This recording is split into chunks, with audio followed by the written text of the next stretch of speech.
Good afternoon, everyone. My name is Raghu Rajan, and a few weeks ago I took over from Mark Carney, who's away doing something else, as chairman of the Group of 30. As you might know, the Group of 30 was established around 50 years ago. We are an independent global body comprised of economic and financial leaders from the public and private sectors, as well as academia. What we hope to do is deepen our collective understanding of global economic and financial issues and to explore the international repercussions of decisions taken in the public and private sectors. At a time of growing nationalism and rapidly changing global dynamics, our role in fostering debate and reflection has, in my view, become even more important. This spring lecture, where we are joined by so many friends and supporters from the financial community, both from the public sector as well as the private sector and from across the globe, is a continuation of this process of debate and reflection. I'm glad to see so many of you here. We're also joined on live stream by many members of the G30 community. Thank you very much for participating in this process. Also, for the speakers today, let me emphasize that we have members of the press with us. They're certainly most welcome. And however, it does mean that everything that is said today, including the Q&A session, are on the record. Today's lecture will be presented by Kevin Warsh, a member and trustee of the Group of 30.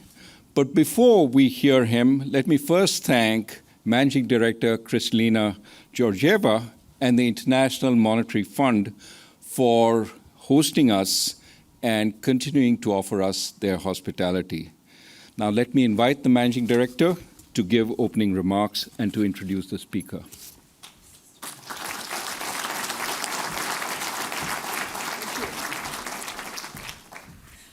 Thank you very much, Raghu. It is my great honor and pleasure to be with you today. I'm very proud that the IMF ranks produce many of the G30 members. And I promise we will produce more. I hope you are having good spring meetings. It was certainly a very busy time for me. And on this event, I think I would have the privilege to introduce the speaker and then just sit and listen. Our speaker is fantastic. Kevin Warsh spent much of his career working on critical monetary policy and financial sector issues. So just listen to my introduction if you don't know him. He went to Stanford, Harvard, and MIT. He worked on Wall Street. He advised President George W. Bush on capital markets and banking issues. He then was the youngest ever appointee to the Federal Reserve Board and served with great distinction during the global financial crisis, where he was the Fed's main liaison to both Wall Street and the G20. His expertise about the inner workings of the financial system proved invaluable to help the Fed restore financial stability and avert an even deeper downturn. Kevin is now back to Stanford as a lecturer at the Stanford School of Business and a visiting fellow at the Hoover Institution. He also sits on the panel of economic advisors to the Congressional Budget Office, among other things. The theme of Kevin's speech is monetary policy at a crossroad. And, you haven't put the title of the speech on the screen? Okay, well, that is the title. It is indeed appropriate to take stock after the biggest inflation surge in several decades, and for central bankers to consider what needs to be done to achieve their goal in a world that is more shock-prone and changing faster than ever. If we look back at the most recent period, many central banks have made good progress in bringing inflation back down to near target. By keeping inflation expectations anchored, they reduced the impact on output and employment. But it is not over yet.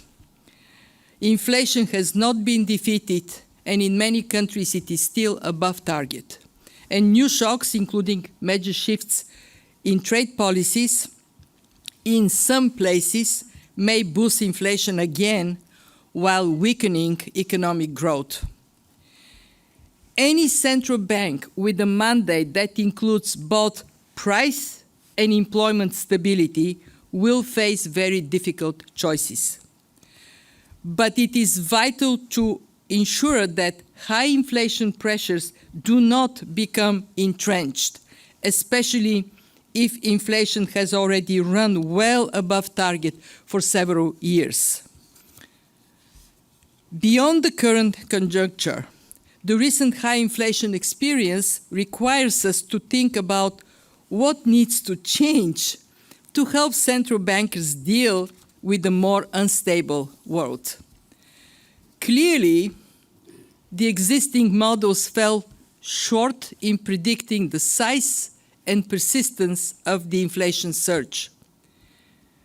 We assumed that the stimulus deployed during the pandemic, which was necessary, would produce only temporary inflation. And we all have to be humble to recognize that was not the case. So now researchers do need to improve their inflation models and rethink how central banks should act. We are paying much more attention to supply shocks than before the pandemic. And after many years worrying that inflation would go too low, remember these years? We need again to worry about the risk of inflation being too high. One key issue would be to distinguish when to wait and when to act. How do we tell when a supply shock is temporary and just ride it out, and when it is time to tighten monetary policy? I know that staff at various central banks and here at the fund are thinking deeply about these and other critical issues related to monetary policy frameworks and their implementation. And I'm so grateful to Kevin that he is going to give some insights. He will tell us how we can step up again to what is expected from us. Please welcome Kevin to the stage.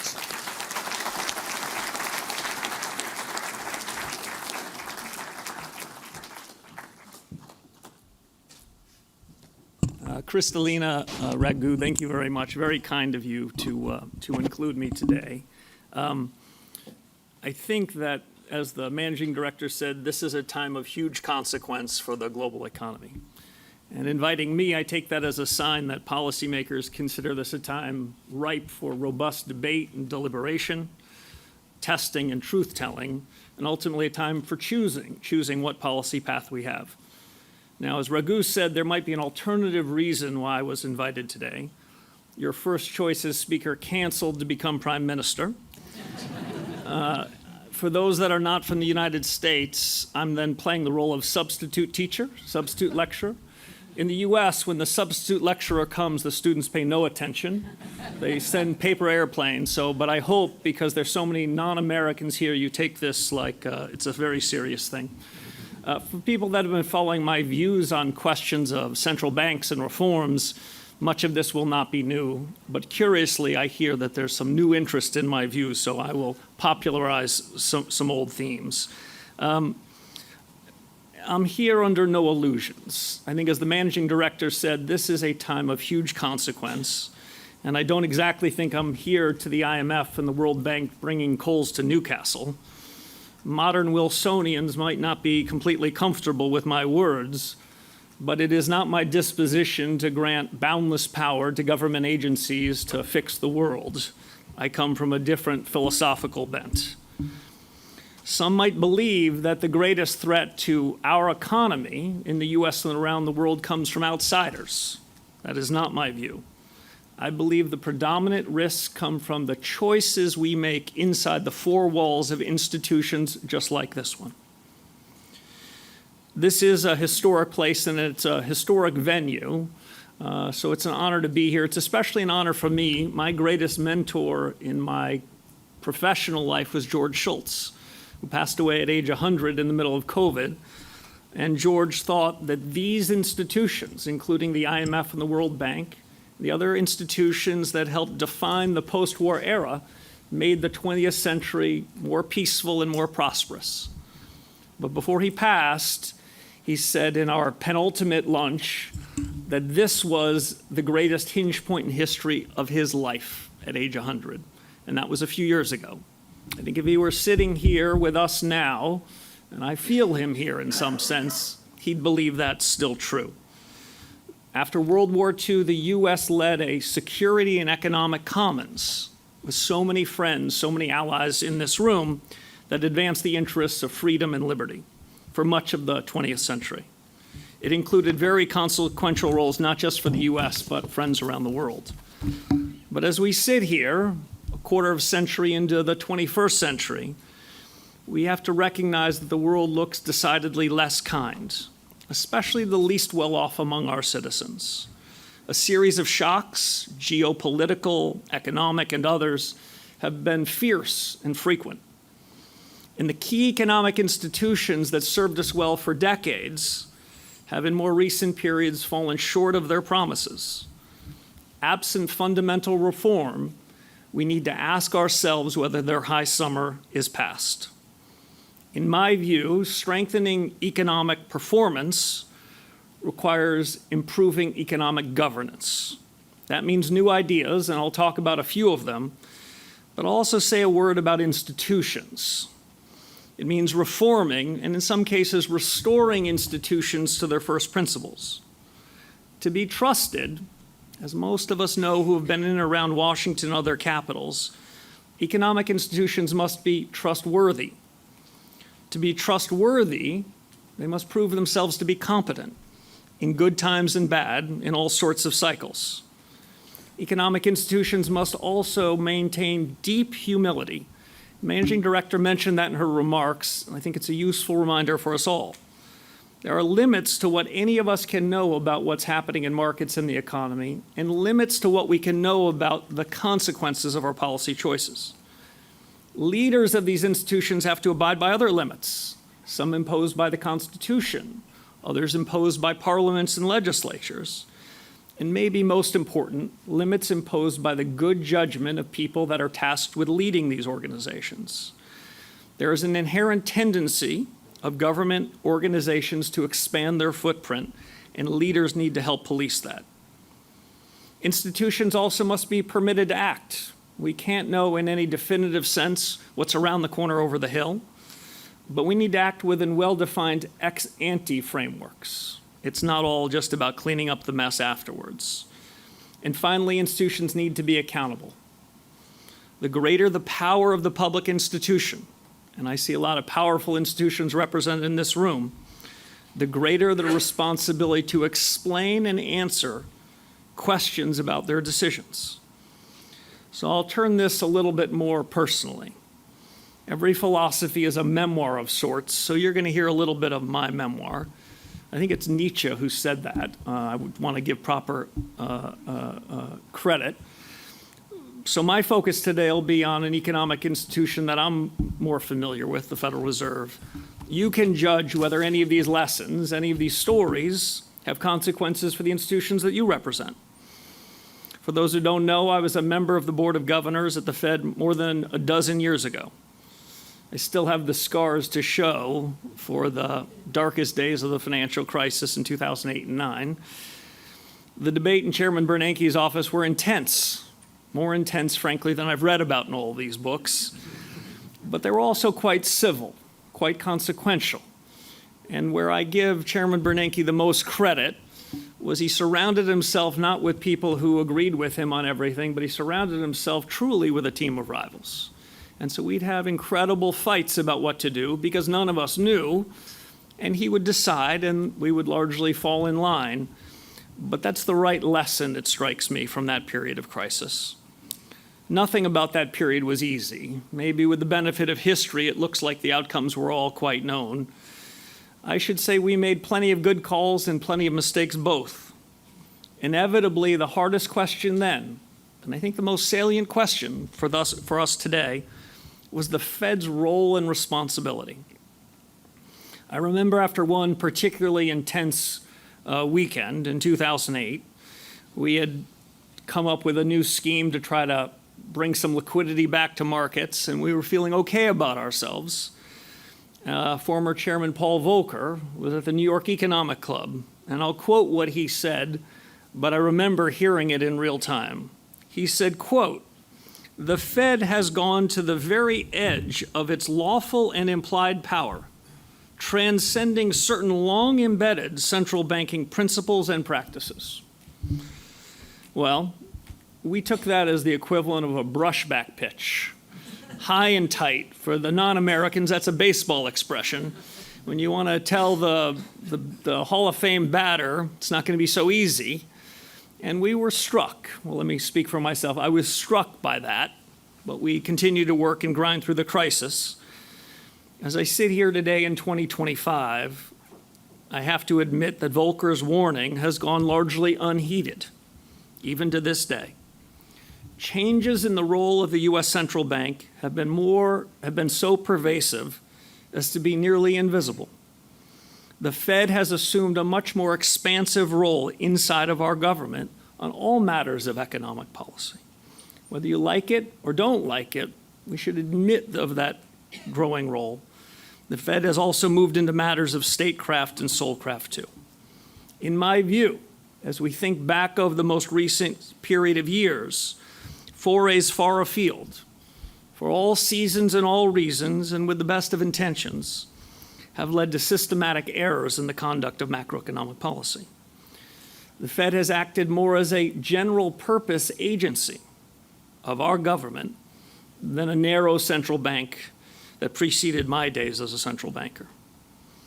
Institutional drift has coincided with the Fed's failure to establish and achieve an essential part of its statutory remit, price stability. And the Fed's outsized role and underperformance have weakened the important and worthy case for monetary policy independence. This could be a parochial view I'm going to express, but the Fed's probably the most important, consequential, influential economic agency in the world. Its policy decisions, its choices, are transmitted through several channels. We teach this in macroeconomics to young business school students.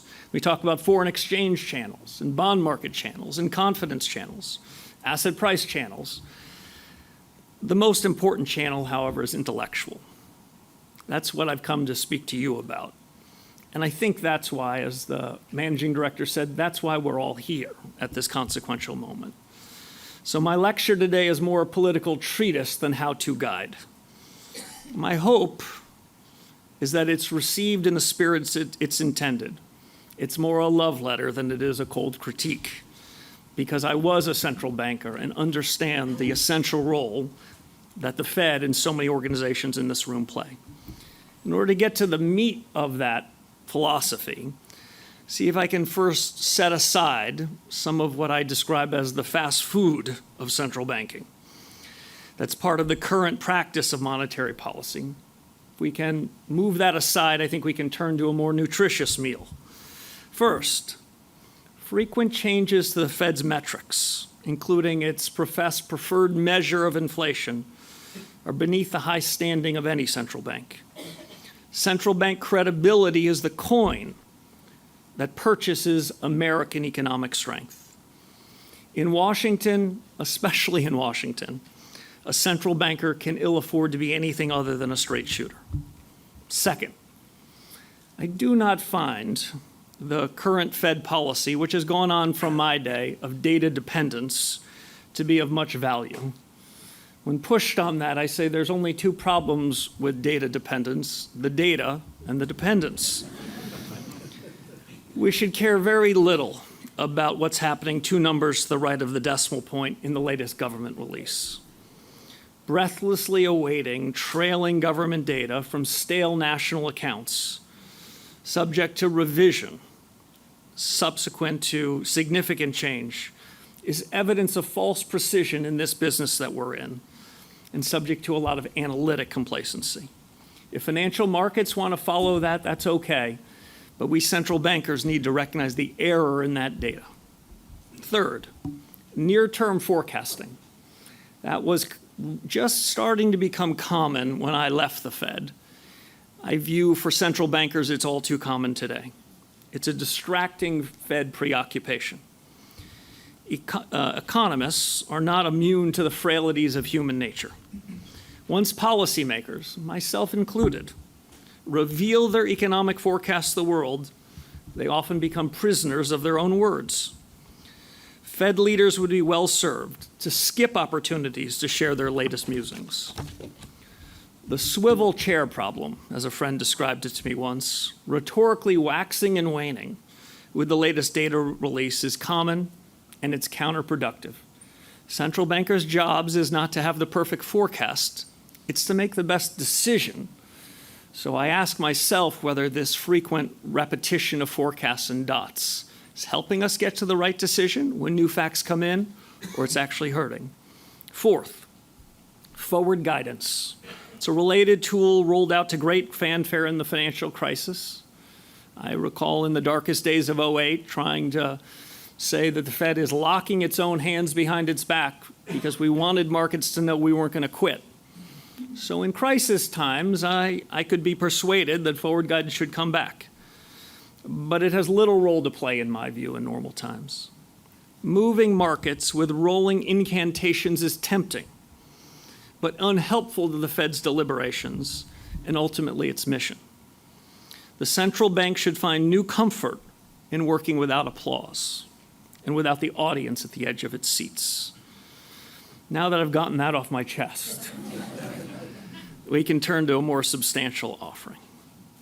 So the question, I think that's, to me, the core issue at this time and place is what happened, how did it happen that we now live in a world of what I describe as central bank dominance? From the early 1990s until the GFC, the world was rightly impressed, myself included, with the Fed's track record in ensuring price stability and financial stability. Central bank chiefs became household names, their credibility unchallenged. Their opinions were highly sought. They became more recognizable to the man on the street, but I'll add less recognizable day after day to their predecessors. In exigent circumstances, the Fed is called into action, extending its reach and amplifying its effect. And that was the reason why the modern Fed was created in 1913, to respond to panics. It was not created to do these other things, but to be a crisis manager. But when panics subside, the Fed, it strikes me, is duty-bound to retrace its steps. And for many decades, after shocks dissipated, economic conditions normalized, the Fed largely and dutifully exited the main stage. In more recent years, the Fed has found its way onto the front pages of our newspapers, not just in crisis times, but all times. The Fed has found it harder, it strikes me, because Fed leaders are human too, to insulate themselves from all the attention. Its leaders wear their inheritance proudly. When I served, I know I did. So my inquiry is not about motivations. We're not in search of some nefarious plot. If that were the case, this would be easy. My review is about capabilities and authorities. And since the panic of 2008, central bank dominance has become a key and new feature of American governance. Let me give a few examples. I'll first turn to fiscal policy. I won't be making any news here to say that U.S. fiscal policy is on a dangerous trajectory. Irresponsibility in spending has surged, especially in the aftermath of COVID. Today, the U.S. federal government is spending in excess of 60% more than the day before COVID. And I don't remember the day before COVID thinking this is one austere, efficient, well-run government. I remember thinking, well, there's got to be plenty of easy cutting to be done. 60% more. No plausible economic growth can deliver revenues to match that surge in spending. Now, I struggle to absolve the Fed of the nation's fiscal profligacy. Fed leaders encouraged government spending when times were tough a few years back, but did not call for fiscal discipline when times were good, at times of sustained growth and full employment. Now, left to my own devices, I'd prefer monetary policymakers to steer clear of fiscal commentary altogether. But if the Fed chooses, especially under exigent circumstances, to cross that line, there should be real and rhetorical symmetry. That, however, is scarcely my chief concern. That one is pretty easily fixed, and I trust the Fed is in the process of trying to fix that. So what's the bigger concern about the Fed and fiscal policy? The Fed has been the most important buyer of U.S. government debt and other liabilities backed by the U.S. since 2008. The Fed's $7 trillion balance sheet today is nearly an order of magnitude larger than the day I joined the Fed. And I think it's a fair proxy for the Fed's growing imprimatur on our economy. Now, from my time long ago as a governor, I bear some measure of responsibility for this creation of asset purchases. We tried to market it as credit easing. That lasted about a week. You all called it quantitative easing, so I'll go with QE. So in the 2008 crisis, we cut interest rates to zero, and it wasn't enough. So we sought new ways to make monetary policy looser, to make financial markets more liquid. And I strongly supported this crisis time innovation. But when the crisis ended, the Fed never retreated. I worried mightily in the fall of 2010, a time of strong growth and financial stability. The decision to buy still more Treasury bonds would involve the Fed in the messy political business of fiscal policy. QE2 was announced. I disagreed with the path of policy and resigned from the Fed shortly thereafter. QE, with fits and starts since 2010, have become a near permanent feature of central bank policy and power. Fiscal policymakers, you know the folks at the other end of Constitution Avenue, the elected members of Congress, they found it considerably easier from that day until this to appropriate money, knowing the government, central bank, would be subsidizing the costs of it. Economics teaches a couple of lessons. One, lowering the near-term cost of debt tends to increase its quantum. And two, on the current trajectory, the high debt burden threatens to undermine future economic growth. The Fed presents itself as humble and technocratic, hewing closely to its remit. They say they take fiscal policy decisions as given and then react accordingly. But it's no longer obvious to me whether monetary policy is downstream or upstream from fiscal policy. Irresponsibility has a way of running in both directions. At conferences like this for decades, the language we would hear would be concerns I thought were quite valid about fiscal dominance, where the nation's debts might constrain monetary policymakers, might make us to make a decision because we're worried about our own nation's debt. It was long thought to be a possible end state. My view is that monetary dominance rather than fiscal dominance, monetary dominance where the central bank becomes the ultimate arbiter of fiscal policy, is the clearer and more present danger. The line between the central bank and the ostensible fiscal authority has grown harder to identify. The spirit of the Treasury-Fed Accord of 1951 is at odds with recent practice. Now, coming out of COVID, we all, to some degree or another, became amateur immunologists, myself included, trying to figure out how to ward off this virus. I learned a little immunology, which I think might have some application here. At the time, immunologists described a phenomena where the immune system's response to a virus might impede the response to a subsequent variant. They call that immunological imprinting. So with that background, let me make another theory that I'll propose to you. I proffer a theory of economic imprinting, whereby the policy choices of prior periods make the economy more vulnerable to shocks and less able to adjust organically. Each time the Fed jumps into action, the more it expands its size and scope, encroaching further on other macroeconomic domains. More debt is accumulated, more capital misallocated, more institutional lines cross, and the risks of future shocks are magnified, causing the Fed, obviously, to act even more aggressively when harm strikes. Simply stated, path dependency is driving policy. And we need to sit here at this moment and ask ourselves whether it's driving it into a ditch. It's not just dangerous to our economy and to your economy. It's not just risky business for central bank legitimacy. It's riskiest for the least well-off among our fellow citizens.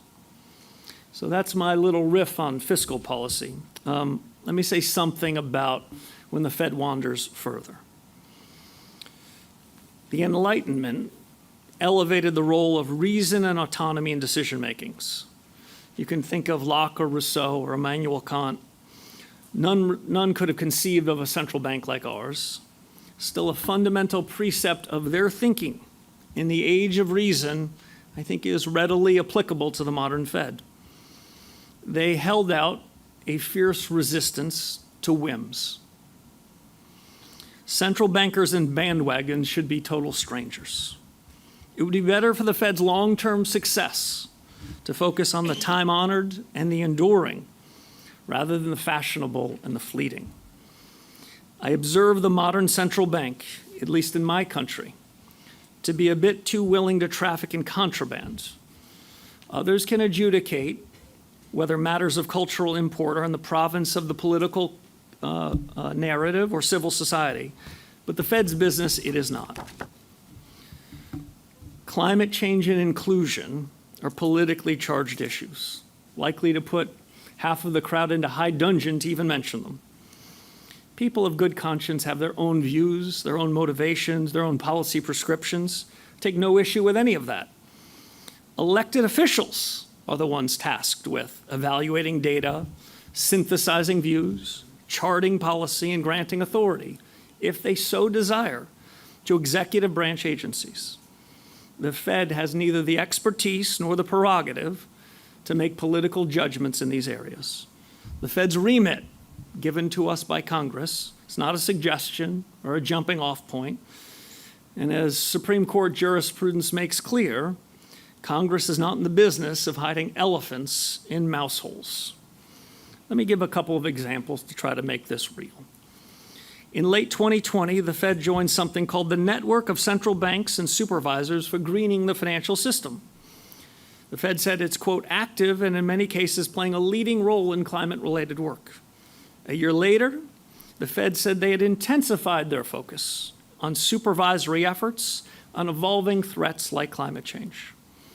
Fast forward to January of 2025, just a few months ago, in a somewhat different political environment, the Fed withdrew from the greening group and substantially changed their tune. Some of you might disagree with one of those options or both of those options. I think the match is what bothers me perhaps most of all. Second, in August of 2020 at Jackson Hole, the Fed announced a new monetary policy framework to much fanfare. As I heard it then and think about it now, the Fed's new regime was their end of history declaration, As Kristalina said at the beginning, high inflation they thought was vanquished. The dominant risk was that prices would be too low. Well, as we all know, history had other ideas. As part of the new regime, they redefined their legislative remit of maximum employment, the remit given by the Congress, as a, quote, broad-based and inclusive goal.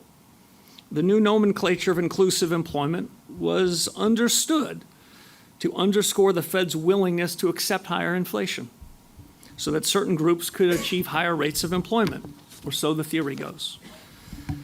More recently, Fed leadership has sounded considerably more ambiguous, whether the new definition of full employment was at all different from the old. Well, if it's no different in practice, then what was the new language about? Was it politics? Or was it, in fact, a change in policy? A new definition that's different? Well, if that's true, shouldn't Congress have had something to say about that? I also have to note the economics of this. The steepest price of the new policy regime has been paid for the last 5 years by the supposed beneficiaries.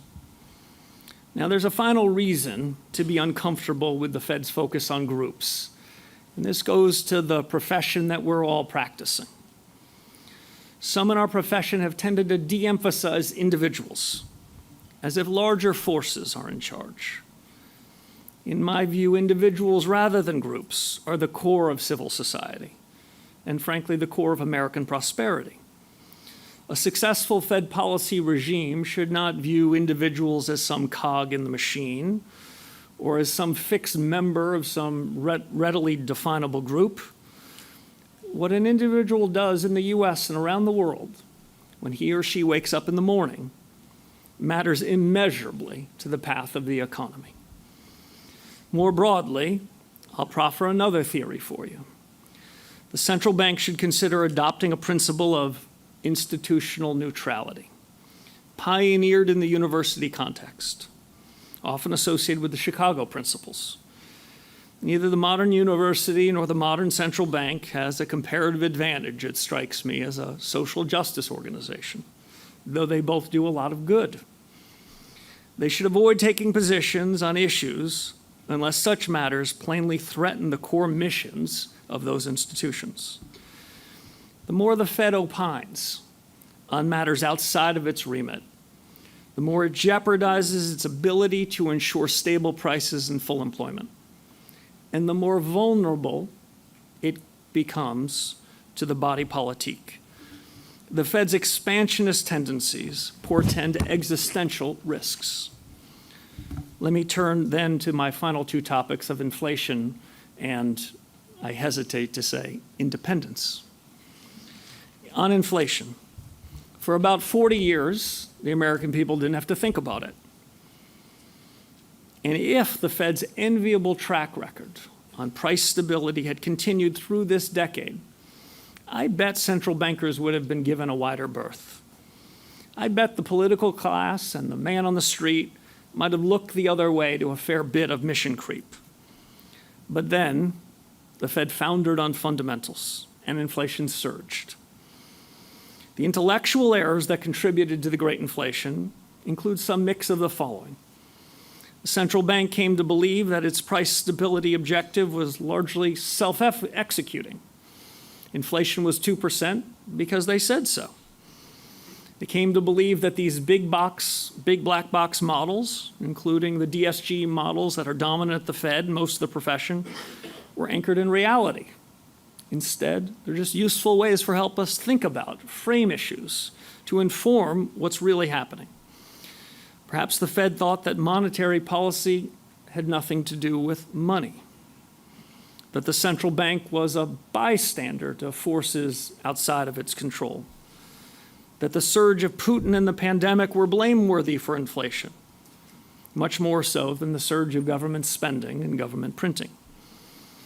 Stable prices, it strikes me, were the Fed's plot armor. For those who aren't familiar with that term, I'll say this. In Hollywood, if you go to your favorite movie, I'm a James Bond fan, we worry time and time again about whether James is going to make it, whether the car is going to go off the cliff with him. But what 007 has is plot armor. Of course, they can't kill him off. What the Fed had was plot armor. You might not like what the central bank had been doing and this or that, or been critical like I was about wandering away. But my goodness, they're pretty good at those stable prices, so we're going to just have to give them a little bit of license. Like in the movies, it was protections for the star against those who would dare a challenge. But the Fed's roving remit and grand ambitions, however well-intended, have expanded its surface area and exposed its vulnerability. So let's close this with a word on central bank independence. Central bank independence is more often bandied than it is defined. So let's give that a go. Independence is not a policy goal unto itself. It's a means of achieving certain important and particular policy outcomes. Independence is reflexively declared, a bit too often for my taste, when the Fed is criticized. But Congress has granted important functions to the Federal Reserve far removed from monetary policy. I'm thinking, for example, of banking and supervision.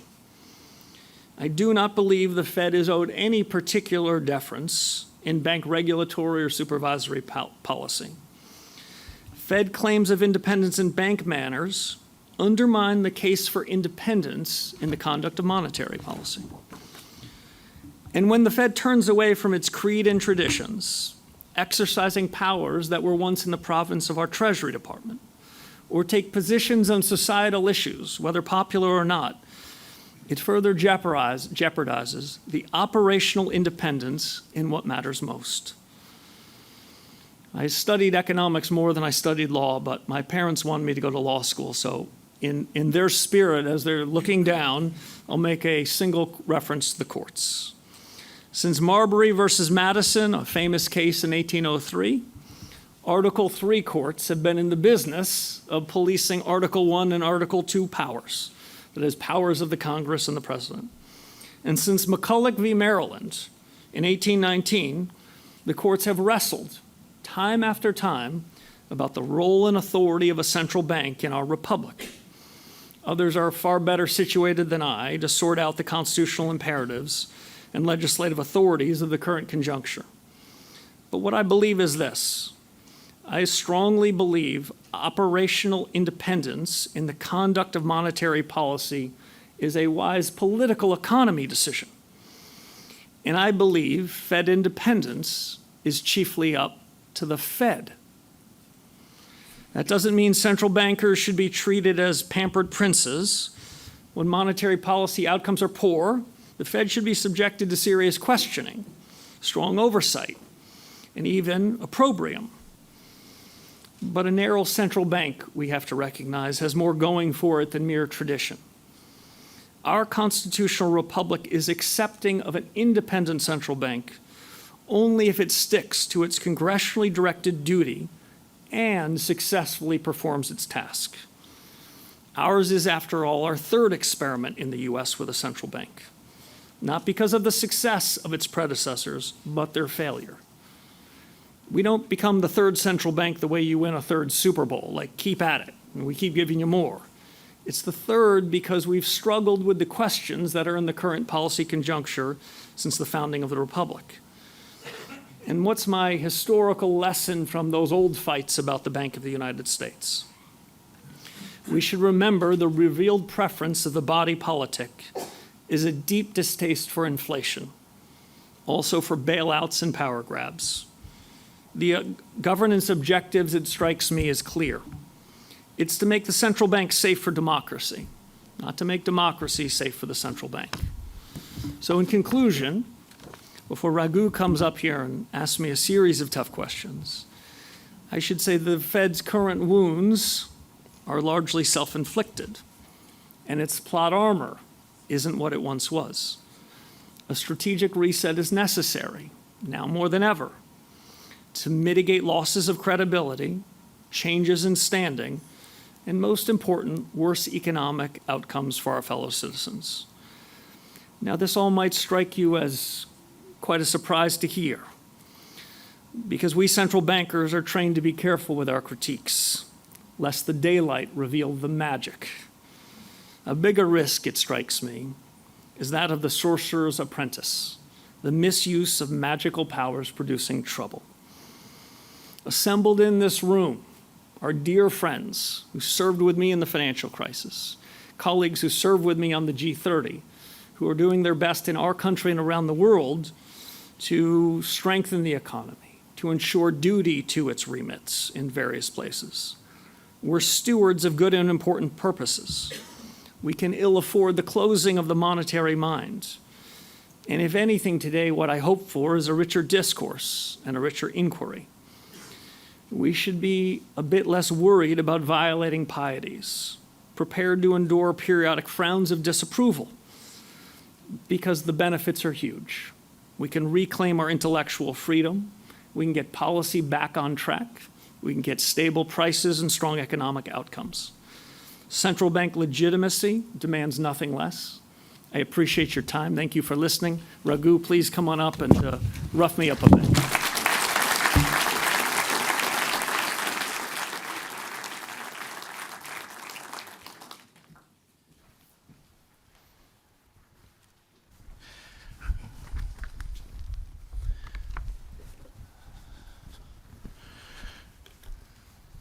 So, Kevin, thank you very much for that fantastic lecture.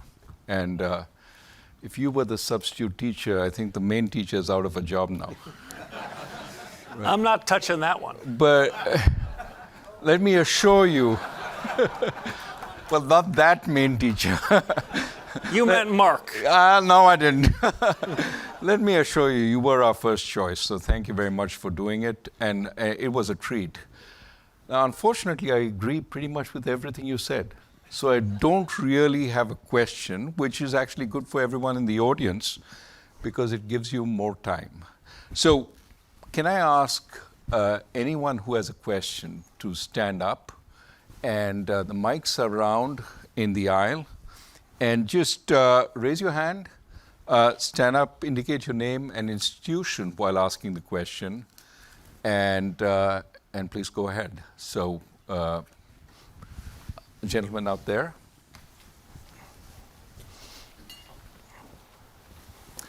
Thank you very much. Well, the Q&A session started very quickly. Paul Sheard.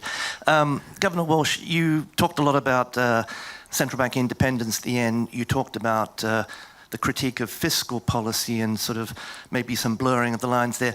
But could you say a little bit about how you think monetary policy can or could or should not be coordinated with fiscal policy?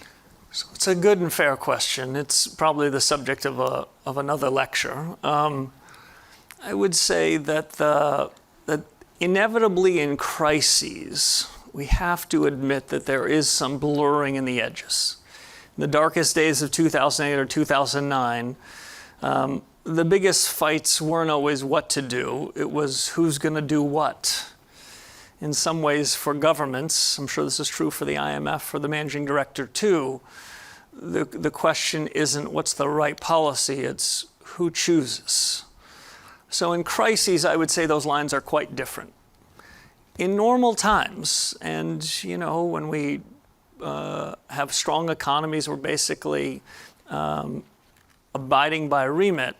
The central bank needs to keep its head down and needs to focus on its tools, its powers, and its influences.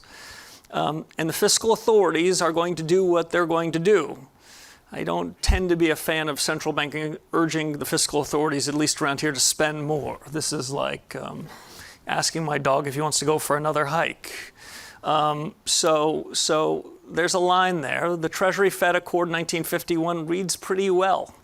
If you go back and you say, what are the responsibilities of fiscal authorities? What do the elected representatives get to choose? And then the central bank gets to say, they've made their choice, and sequentially we now get to make ours. In my view, which is not so commonly taught in introductory macroeconomics anymore, spending matters to inflation too. It is not just the monetary printing that matters, but both are forms of the creation of money, and they both matter. This is heretical in some economics departments. But I guess the simple answer to your question is in normal times, the Fed should respect the decisions that are made by those authorities and look around and then ask themselves what they should do.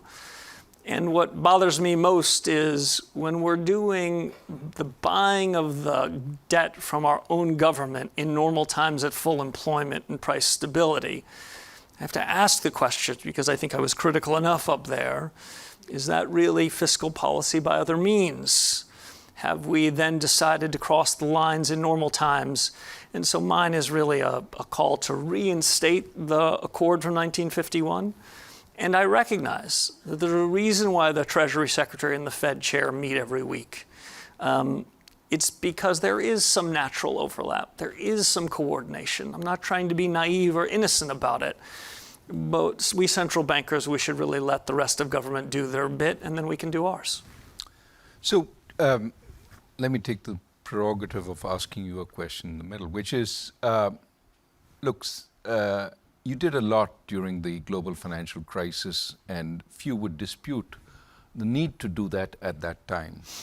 But of course, you also talked about this in your speech, which is as central banks expand, there's a risk of going beyond their remit at some point.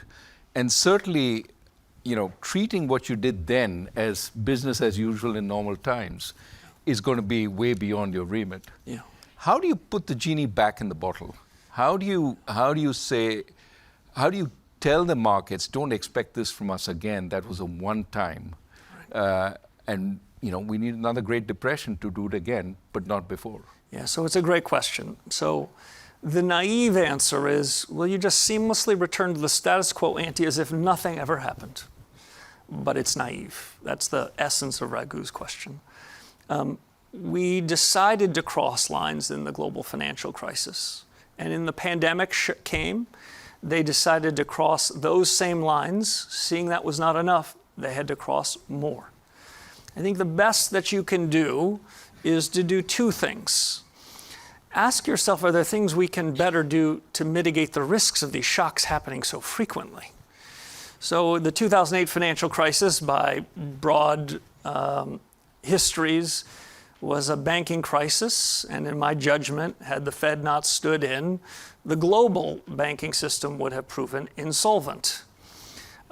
We worked, of course, with central bankers around the world to address that. But it begs the question, how could we have put ourselves in that situation? We have large groups across 3 federal regulators in the US that are in the business of banking supervision and regulation.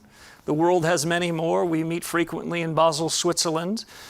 And yet, if I ask myself, were the reforms that we put in place after the financial crisis up to the task of dealing with another shock? We have a bit of a natural experiment. February 2023, we had 2 relatively small, inconsequential banks. A robust regulatory and supervisory system should have had a way of dealing with it. After all, we central bankers said after 2008, never again. We're not going to let that happen. Well, the natural experiment revealed some weaknesses, to be kind, about the policies we then put in place. And markets then saw that then officials came to their rescue. I'm a little less critical, Raghu, of what to crisis manager in crises. I understand that. I'm more critical about what we do to mitigate the crisis. So one thing you can do is try to have fewer shocks, and that requires a ruthless pragmatism about what we get right and what we get wrong. Not just blurring it over and saying, well, it was only 2 little banks, everything's swell. And sure, we backstopped all the deposits in the US using executive authority, but nothing to see here. That tells us that we didn't do as good a job as we could have. So that's the first thing we can do. Try to mitigate shocks, because they seem to be coming more frequently in the 21st century, at least in economic terms, than they did now. Your forecasting can be better than mine, but doesn't look like an easy environment in front of us the next 5 or 10 years. So what else can we do?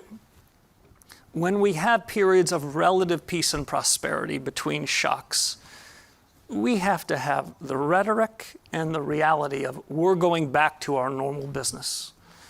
This story has more going for it than atavism. This is the more that markets and market participants and businesses and banks say, boy, they sure seem different now. They were crisis managers a few years ago.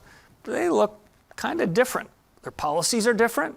They've taken their monetary policies back to a more traditional place.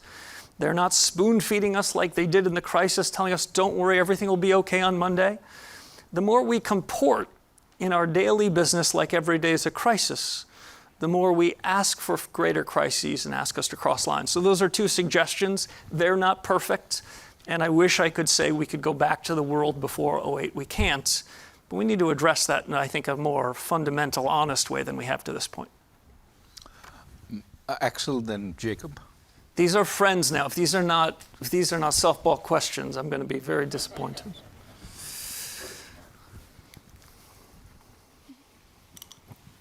Kevin, I feel very reassured that you referred a lot to the principles of central banking. And the three of us, Jacob, Raghu, and me, wrote a paper on that in the group of 30. So I have a question on two issues. One dovetails on what Raghu said. The central bank balance sheet and involvement in markets is tenfold of what it was before the crisis. And also the international role of the Federal Reserve through swap lines has become a way of operating a crisis. How can you practically, what do you need to do to push back from that central involvement in the markets and as a sort of, denominator of the international system? And are there risks in this juncture in more of a peacetime for the Fed to retreat from those sort of roles that it involved into, but that weren't envisaged 40, 50 years ago? So Given the limited time, let me ask Jacob also to ask a question and get one more question from there, and perhaps you can answer all three, depending on the... Jacob in the up here. Thank you. Well, this was a tour de force, amazing. I have a very simple-minded question. I was standing in line in the supermarket, and the lady in front of me picked up the newspaper, and the title was, "The Fed is meeting its inflation target." And then she went to the cashier and said, "What are they talking about? Prices are so high, and I'm paying so much." So the idea of the distinction price level rates of inflation, where all central banks are focusing on the rates of inflation, not dealing with past deviations that created high prices, leaves a challenge. How do we deal with it? One last question out there. And if you could state your name, please, and your institution. Good evening. Brunello Rosa from Rosa and Rubini. We are at an inflection point in the monetary system, if you want, with the introduction of digital currencies. The Fed has just withdrawn some of the statement made with the OECD and FDIC on, for example, stable coins. Somebody feels that the introduction of the stable coins, the way they are proposed by the Genius and Stable Acts, would be a keen on return to the free banking which was preceding the foundation of the Federal Reserve and other central banks. What would be your opinion on that? Thank you. So that feast, do I get to choose, or I answer all? Pick whatever you want to answer, and I just wanted to give you some... I appreciate it. Thank you for the softball questions from my friends, my goodness. So first, to Axel, and the question, which in some sense consumes a lot of our discussions when we're whispering among each other, is, so you now have this $7 trillion balance sheet. Admittedly, it's down about 30% from its post-pandemic high. So what do you do with it? How do you deal with it? And I would let's try plainly and honestly. Let's give that a shot.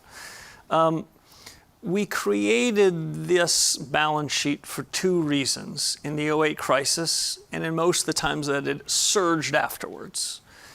We were stuck at the zero lower bound and we were looking for more looseness because zero was not low enough in the '08 crisis, and I believed it then, I still believe it. So we were using the balance sheet because that was monetary policy by other means. Parenthetically, we also used it to bring liquidity into financial markets because that's our job. When on the run, off the run treasury spreads are wide, it's our job not to set the price, but it's the central bank's job to bring liquidity so the price can be set. But on the first point, if it was monetary policy when we grew the balance sheet, how could it not be monetary policy on the other end? Now we have a tendency in central banking circles to say, well, we have a very large balance sheet. Don't look at that. That has nothing to do with monetary policy. That's about excess reserves and banking and liquidity. I think we need to be upfront about, was it then monetary policy, and is it not now monetary policy? And if it is, the Fed has a couple of tools that it can work with in the conduct of monetary policy. And on the question of bringing liquidity to markets, this is at core what the Fed was created to do more than 100 years ago. So if we're growing the balance sheet because of illiquid markets, by buying treasuries because there's a gap in the 5s or the 7s, that's okay, but we should call it that. So I understand, just like the question of fiscal and monetary policy, we cannot be pure academics on this and say there's these dividing lines we'll never cross. But I think a little more candor about the rationale for the balance sheet, what our intents are, rather than to suggest somehow we're now stuck with a large balance sheet and we'll be buying debts from our own government for the rest of time, strikes me as a very different message. To the broader point, I think both from Axel and Jacob, about the US, the Federal Reserve. First, in all of Jacob's stories, there's always a kernel of truth. The thing that was not true in his is there are no newspapers anymore, Jacob. People don't, they don't go to the store, they don't have them at the store, but he was making a point about the Federal Reserve and the rest. Listen, because of the inheritance of Chairman Powell and his gang of central bankers, Chairman Bernanke and his gang of central bankers, and because of the incredible vibrancy and resiliency of the US economy since 1946, it is understandable that the US Treasury and the Federal Reserve would be playing a very large role in the economy. It's very understandable that the dollar is the world's reserve currency and plays this incredibly important role. Those are all, of course, true. But we central bankers, we don't need to demonstrate that every day. It's demonstrated by the dynamism of the economy, by the prudence of our policies, by the legacies we've inherited and the choices that we make. So I understand this is not saying US is just another country and we should leave the main stage and just sort of keep our heads down. We have important responsibilities, and my view is the better the rest of the world's economy, the more that spills back into our economy. So I'm sympathetic with that notion, but that doesn't mean that we central bankers need to stay on the front pages of these newspapers every day. There will come a time where we need to get back on the front pages, and it's better if we get back on them from page B12 of the business section, where there's a little 6-paragraph line written by a reporter you've never heard of, and it says the Federal Reserve today raised rates a quarter, cut them a quarter, and nothing to see here. In normal times, that's where that byline should be. To the question of the central bank digital currency, and then you're going to give me either another question or pull me off stage. We central bankers, I'm a has-been. Central bankers, we're in the wholesale business. We ought not be in the retail business. It is the decision of Congress, the decision of the executive branch. If they want to create a US dollar stablecoin, if they want to have a central bank digital currency, that's their decision. And if it's a retail product, I wouldn't very much want the central bank to be too involved in that. I'm worried already that when people are looking for money and they go to the Appropriations Committee and the Appropriations Committee says no, they then come down to the Federal Reserve as if we're the appeals court for fiscal policy. I don't need, when the next crisis comes, for 300 million Americans to have accounts at the central bank. Congress is having a hard time figuring out how to pay for something, and then they just say, well, why don't you guys just fill up those accounts?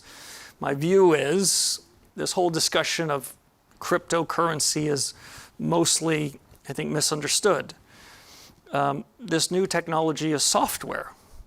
There's nothing secret about it, hence the word crypto. And currency, well, that sounds like money. Now, this is software, and if our government, the executive branch and Congress, say that they want to have a stable coin, that's a wonderful decision for them to make, and the Fed should be playing no role in that. What we should be playing a role in, and have long played a role in, is the wholesale funding model.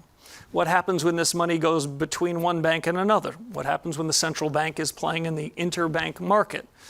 Well, there's huge reforms that I think can be had, and we can move to a system that is more secure, is more reliable, is more instantaneous, and using some of this new technology is certainly a very prudent way to do it. That's in the province of the central bank. Everything else is in the province of the executives. Well, thank you very much, Kevin. You said central bank, you're not a central banker. Central bankers never retire. They don't even fade away. I think they're always with us. So thank you very much for that. Please join me in thanking Kevin for those wonderful remarks.